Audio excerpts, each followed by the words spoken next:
22 na po ang kaso ng leptospirosis sa San Lazaro Hospital, kabilang ang 3 severe o malala na. Ayon sa opisyal ng ospital, inaasahang darami pa ang kaso kaya inihanda na ang ward sa bagong gusali. At nakatutok si Ian Cruz. Naninilaw na ang katawan at mata ng 34 anyos na lalaking ito. Isa siya sa 3 kaso ng severe leptospirosis sa San Lazaro Hospital. Pinasok raw ng tubig ang kanyang bota nang lumusong sa baha. Hanggang sa nilagnat na siya at nakaramdam ng panghihina ng katawan. Ang diagnosis sa kanya, severe case ng leptospirosis.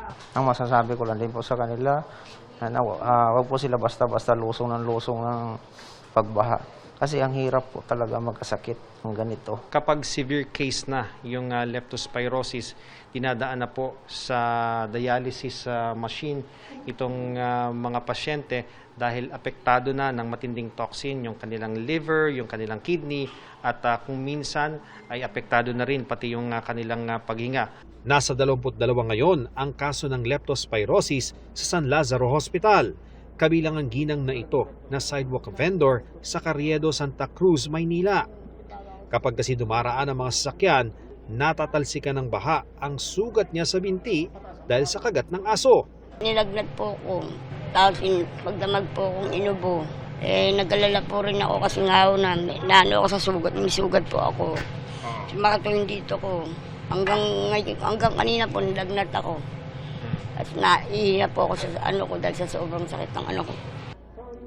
Ayon sa Chief Medical Professional Staff ng ospital, hindi pa peak ng mga magkakasakit ng leptospirosis. With the frequent heavy rain and habagat at mga bagyo, tataas pang ating leptospirosis.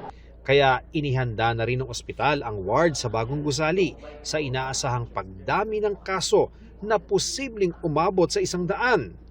Karaniwang mga sintomas ng trangkaso gaya ng lagnat, pananakit ng kalamnan, hirap umihi ang nararanasan ng mga na-expose o naglusong sa maruming tubig. Pinapayuhan po namin lahat ng mga kababayan natin na lumusong sa baha, regardless kung gaano katagal, ay uminom sila ng doxycycline. So, initially, ang kailangan na natin ng doxycycline is 200 milligrams once a day para ito sa mga isang beses lang na lumusong sa baha. However, habang tumatagal yung exposure mo, we need to take more doxycycline. Sa huling tala ng Department of Health nitong August 8, umabot na sa 3,440 ang kaso ng leptospirosis sa bansa, na mas mababa ng 35% kumpara sa parehong panahon noong 2025.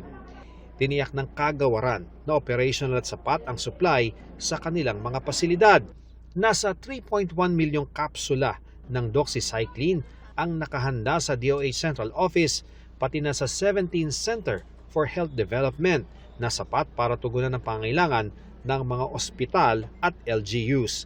Paalala ng DOH, hindi lahat pwedeng uminom ng doxycycline. Halaga po ang pagpapakonsulta kasi hindi po lahat ay pwedeng uminom ng doxycycline. Gaya ng nabanggit, hindi po ito pwede sa mga buntis, nagpapasuso o pati pa sa mga may allergy sa doxycycline. Ian Cruz, nakatutok, 24 Oras.